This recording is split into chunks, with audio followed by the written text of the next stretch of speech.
साहब जी, मेरे सभी भाइयों बहनों बेटा बेटी माता पिता को भक्तमती की सत साहब जी। तो आज हम सुनते हैं संत रामपाल जी महाराज की सत्संग में अमृतवाणी में अमृत सत्संग सुनेंगे। और जब भी हमारे पास टाइम हो हमने गुरु परमात्मा जी के सत्संग सुनते रहना। तो सुनते हैं सभी भाई बहन बेटा बेटी माता पिता मिलजुल करके सत्संग संत रामपाल जी महाराज की सत साहब जी। गांठ से बंसारी बन गया।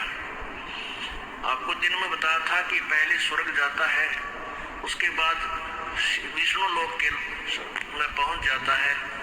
वहां जाकर इसको रहने नहीं दिया क्योंकि इसका कोई गुरु नहीं था। भगवान विष्णु ने कहा कि आप राजा जनक को गुरु बनाओ तब यहाँ आओ। तो सुखदेव ऋषि ने यही सोचा कि राजा जनक तो गृहस्थी है और मैं एक बाल ब्रह्मचारी हूं। तो उसने राजा जनक को गुरु बनाना स्वीकार नहीं किया। तो वो ऋषि मुनि जहां ये शिव कोमल स्वर्ग में आया वहां क्या बताते हैं।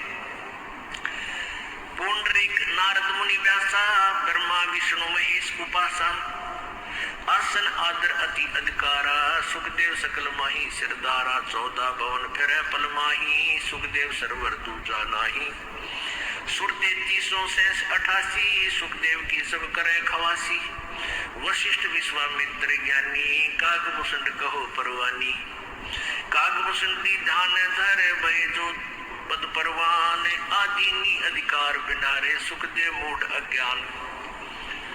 अब वहां ये सभी ऋषि देवता बैठे थे और उन्हें सारी कथा का पता लग गया उन्हीं के मुखारबिंद से कि भगवान ने इनको ये कहा है गुरु बना ले राजा जनक को। और ये कहता है कि राजा जनक गृहस्थी भाई कैसे शीश निवाऊं जाई। अब वहां बैठे बैठे आपस में बदलाव है ताकि इसकी कुछ बुद्धि ठीक हो जाए। तो ये सभी वशिष्ठ विश्वामित्र कागभूषण और ये नारद जी पुंडरीक ऋषि आदि वहां पर बैठे थे। तो उन्होंने कहा कि कागभूषण जी आप बताओ कि सुखदेव का क्या बनेगा। तो कागभूषण जी परमात्मा की कबीर जी की शरण में आए हुए और उनको परमात्मा के ज्ञान का कुछ अंश है उसको ज्ञान है। तो उसने फिर खरी खरी कही कागभूषण दी ध्यान दर भय जो पद परवान आदि अधिकार बिना तो सुखदेव मूढ़ अज्ञान। तेरे अंदर आदि तो है नहीं, आदि बिना भगवान मिला नहीं। सनक सनंदन नारद भाई सुखदेव ज्ञान बहुत समझाई। अरे नारद को जी मर गुरु की न्या कहा ज्ञान में हो गया हीना। बोले ब्रह्मा विष्णु महेशा सुखदेव नहीं ज्ञान परवेशा। अब ब्रह्मा विष्णु महेश फिर कहने लगे कि तेरे अंदर ज्ञान का छींट भी नहीं लगी है, अध्यात्म ज्ञान से तू परिचित नहीं है भाई, इसलिए आकड़ पाड़ रहा है। बोले ब्रह्मा विष्णु महेशा सुखदेव नहीं ज्ञान परवेशा चिन्या नहीं पुरुष अविनाशी सुखदेव गर्भ योनि के वासी। जब तक तू सच भक्ति नहीं करेगा तब तक तू 84 लाख योनियों में भ्रमता रहेगा। जनक विदेही करो गुरु सोई गर्भ योनि से छूटो तो ही।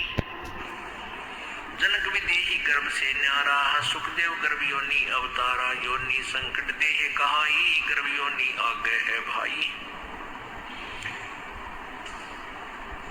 गर्भ योनि है मान बढ़ाई सो सुखदेव तू माहे बसाई। जनक विदेही करो दीदारा तो तू गर्भ योनि से न्यारा। पिंड ब्रह्मांड लोक दो योनि इच्छा बीज न सुखदेव होनी।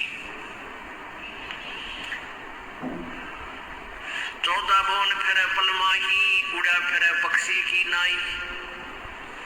तप का तेज ज्ञान असवारा पाया नहीं मुक्ति द्वारा सुखदेव ज्ञान ध्यान तप ही ना जब लग राजा गुरु ने कीना।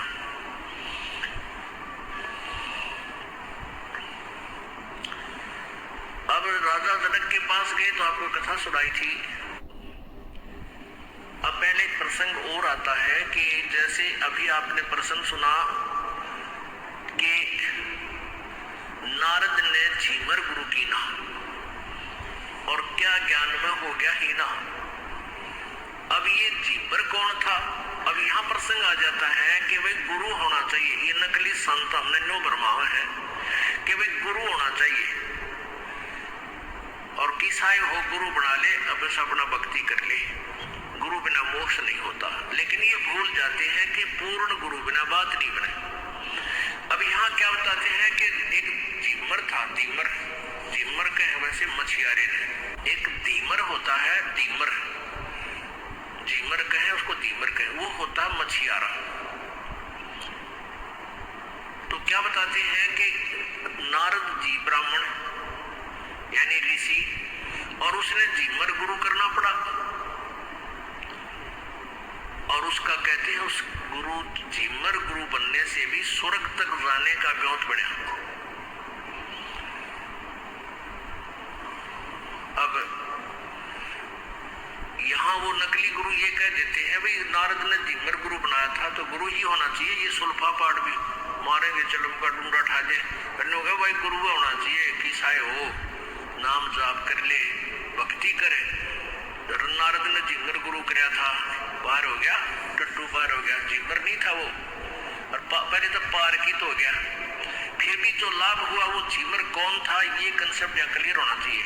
ये पुण्यात्मा जो होती है ना, पिछले जन्मों के बहुत पुण्यकर्मी प्राणी होते हैं, उनको काल इसी कसूती जगह फिट करेगा कि उस इसी जगह फंसा देगा कि उसने निकालो कौन निकाल लगा के। अब जैसे मीराबाई जी पुण्यात्मा थी, ठाकुरों के घर में लड़की का जन्म दे दिया।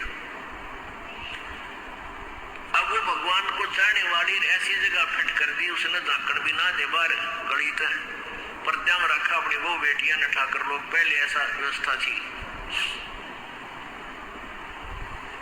वो तट पे बेचारी अपना जैसा भी ज्ञान हुआ परंपरा से, घर से, माता से, कृष्ण जी को भगवान मान के उससे का के नाचे कूद जैसा भी व्यवस्था थी, लेकिन हृदय से रोया करती। और परमेश्वर ने वहां भी जाके निकाला, उसको कारण कुछ भी बनाया। पहले आपको कथा सुनाई थी। अब ये झीमर कौन था? ये पिछले जन्म जन्मांतर की एक पुण्यात्मा थी, और इसका ऐसा जन्म कर दिया, संस्कार बना दिए कि वो उन मछियारा का घर जन्म हो गया उसका। और इस टाइप के जो व्यक्ति होते हैं ना, ये बेसब्रे होया करें, अनथक होते हैं। अब वो इतना कसूता मछियारा था कि उसने आसपास की तालाबों की मछली निकाल के जाल डाला गया और सारी खाली या बेच दी जैसे करता था। जिस राज्य में वो मछियारा रहता था, यानी वो झीमर रहता था, कालू नाम था उसका, उसके दूसरे पड़ोसी राज्य में एक राजा बहुत धार्मिक था। उसने आदेश दे दिया था कि कोई जीव हिंसा नहीं करेगा, ना तालाबों से कोई मछली पकड़ेगा, ना कोई शिकार करेगा मेरे जंगल में। उसने देखा एक दिन के सीमा के साथ वाला जो देश है उसमें एक बहुत बड़ा तालाब है, और उसमें नरी मछली बहुत जबरदस्त पड़ी है। वो देखा दिन में, तो शाम में वो बखते पहुंच गया। रात में सुबह बखत उठ कर सोचा बखत से निकाल लाऊंगा, कोई नहीं पाएगा। थोड़े सर्दियों के दिन थे। उसने पहला एक जाल डाला और मछली बाहर डाली, सर्दी सी लगी, आग बाल के सेक लिया, अपने हाथ पैर सेके, फिर दोबारा ट्राई करने लग गया, इतने दिन निकलने हो गया। इतने में क्या हुआ कि उसी नगरी का राजा, उस देश का राजा अपने दूसरे शहर में जा रहा था। सुबह हाथी पर बैठा आवा था, आगे सैनिक, पीछे सैनिक, अंगरक्षक साथ थे। अब चोर की तो नजर नो भी रहना कि कोई देख ना ले, उसने देखा को तेरे की वो आगे भाई। अब एकदम काफिला ऐसे मोड़ खा गया, नो आ रहा था रास्ते से, जंगल होते थे, एकदम नो टर्न किया, सारा ही 100-200 फुट की दूरी पर उसने देखा ये तो आगे भाई। अब उनको तो ध्यान नहीं था, उसका ध्यान गया कि मर गया आज तक, यो राजा आकर ये तो फांसी दे है, जो कोई फांसी की सजा देता है तो जीव हिंसा करता पकड़ दे। अब उसने सोचा अब क्या करूं, वो मछली तो सारी धका दी जल में डाल दी, और वो जो उसने आग बना के सेका था वो धुआं सा बन गया। लकड़ी जला रखी थी, कूड़े बैठ के आंख में से एक लंगोट तन पे था, दाढ़ी मूछ बड़ी हुई थी, महात्मा के सा रूप पहले ही था उसका, तो पहले ही से दाढ़ी से बाढ़ सब का बड़े रहा करते, और एक लंगोट तन पे था। उसने सोचा और कोई तरीका नहीं तो साधु रूप बना ले, अपने शरीर पर सारे राख पड़ी थी बार ला के और मुंह वहां पर लाकर बैठ के नुआकड़ गए, आसन पदम लगा के। अब महात्मा ने उस राजा बड़ा धार्मिक था, उसने सोचा अरे देखो महात्मा बैठा भाई, रोको एक बार, जो कति सामने आ लिया ना वो रुकवा लिया, रोमाड़ी आंख खोल लगे देख ले, जा लिया काढ़े। वो जब सामने वो रोक लिए, राजा नीचे उतरन लग गया, वो ला के पैड़ी सी हाथी पे सीटी ला के, वो जान गया काज मर गया तू भाई।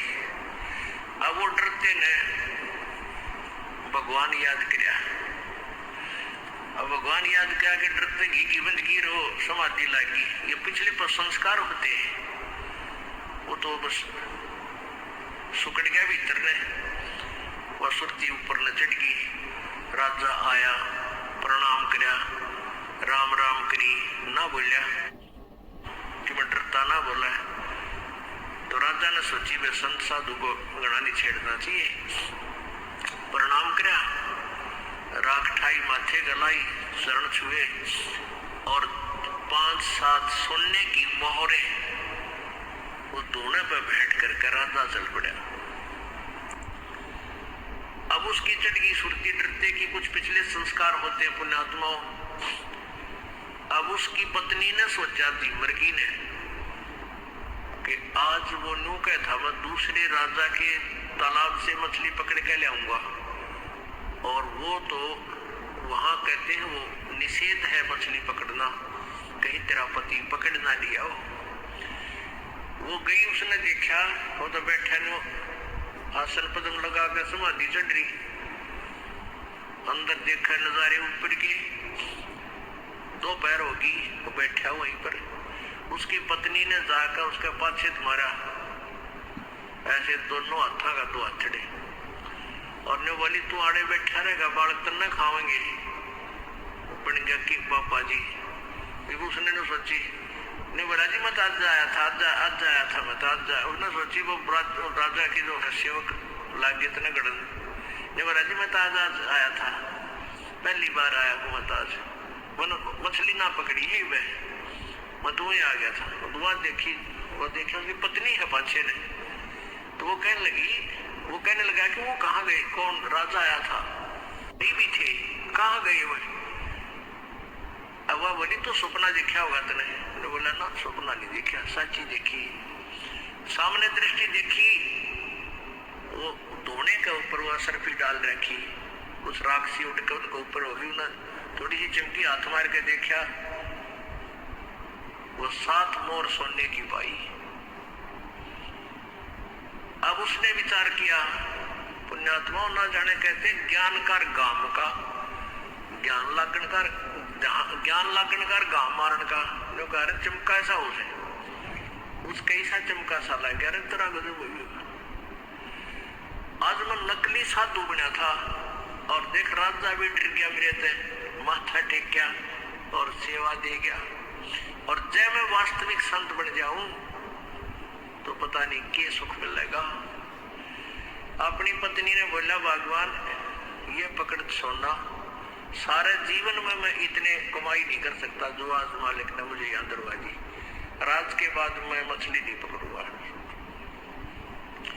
और अंदर क्योंकि संकल्प करे, मालिक कहते मार मार खीर खिलाता, उसने डरता नहीं कहे भगवान आज बचा दे, आज बादशाह कद्दे मछली नहीं पकड़ो, कद्दे जीव इंसान नहीं करो, आधा जान बचा दे, अपनी जान पावना जो मेरा बटा इंसान है। तो उसने वो संकल्प कर दिया। अब करना आगे दोनों जने, वो कहते हैं तीन लोग से तरपतना यो मन भोगी खसिया। उसकी पत्नी बोली क्या हो गया, सोना इतना तो ठीक है ले मिल गया, लेकिन काम करे बिना ना सरा कर जा, मछली ला पकड़ के। वो सुबेरा रोटी बांध दे, वो गेर के जाड़ कंधे पे जा बैठे किसी शीशम के नीचे अर्नो करे भगवान, हे परमात्मा आप कैसे मिलोगे, हे भगवान मैंने बहुत पाप कर लिए, हे परमात्मा आप कैसे मिलोगे, मैंने यूं भी ना पता आप मिलोगे कैसे, मैं वही विधि अपना लूंगा।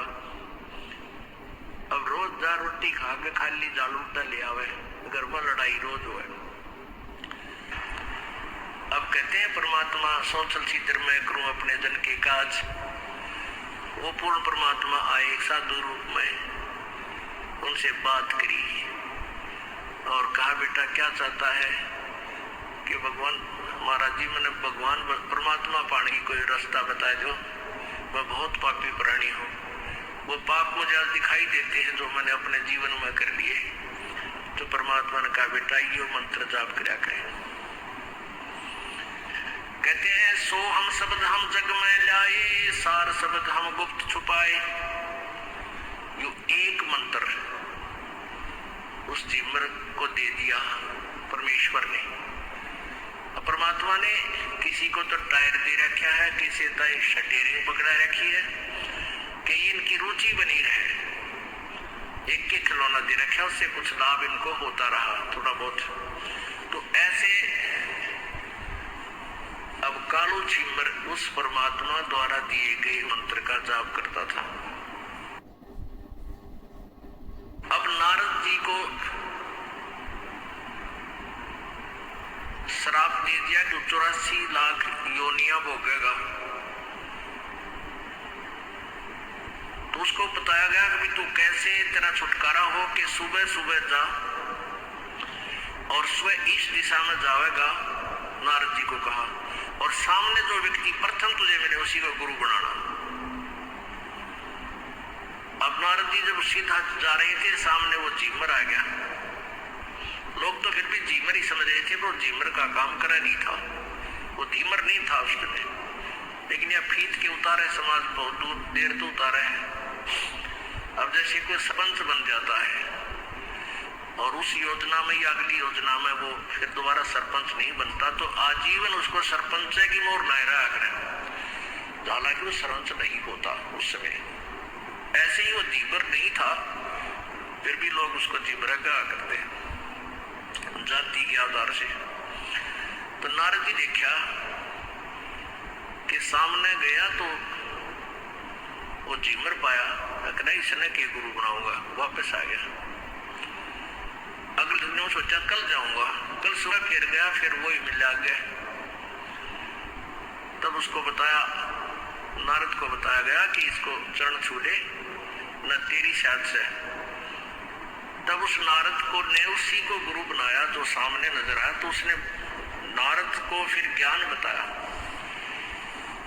और हमने काम बिगाड़े हैं। उस जीमर को भले ही आदेश नहीं था कि नाम देने का, उसने उसको गुरु बनकर उसको उपदेश दे दिया। और जितनी राहत नारद जी को मिलनी थी वो राहत भी उस धीमर द्वारा दिए गए उपदेश से, यानी पूर्ण परमात्मा के द्वारा ही बैटरी चार्ज उस कालो नामक धीमर से उसका कल्याण हुआ। कितना कल्याण, ये इनका कल्याण ये है स्वर्ग तक पहुंच जा, इतना ही कल्याण ये मानते हैं। तो पुण्यात्माओं, ऐसे हमने इस प्रत्येक कंसेप्ट को क्लियर करना है, क्योंकि इस मक्खन को गर्म करके शुद्ध घी बनाना है। अब शुद्ध बनेगा ये इस तत्व ज्ञान से, परमात्मा की वाणी से। इसके अंदर 4 वेद, 18 पुराण, 11 महाभारत, गीता जी, कुरान और बाइबल, और इनसे आगे का ज्ञान भी इस सूक्ष्म वेद में है। तो ये सच्चिदानंद की वाणी है।